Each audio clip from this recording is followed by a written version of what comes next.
کیا تم امید رکھتے ہو کہ یہ لوگ تمہارے دین کے قائل ہو جائیں گے؟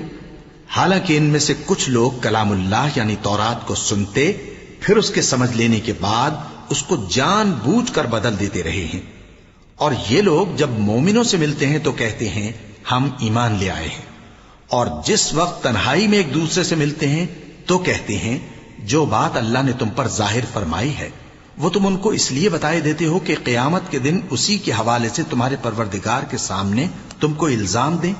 کیا تم سمجھتے نہیں؟ کیا یہ لوگ یہ نہیں جانتے کہ جو کچھ یہ چھپاتے اور جو کچھ ظاہر کرتے ہیں اللہ کو سب معلوم ہے؟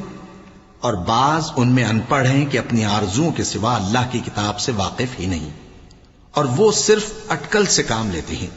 سو ان لوگوں پر افسوس ہے جو اپنے ہاتھ سے کتاب لکھتے ہیں اور کہتے یہ ہیں کہ یہ اللہ کے پاس سے آئی ہے تاکہ اس کے عوض تھوڑی سی قیمت یعنی دنیاوی منفعت حاصل کریں۔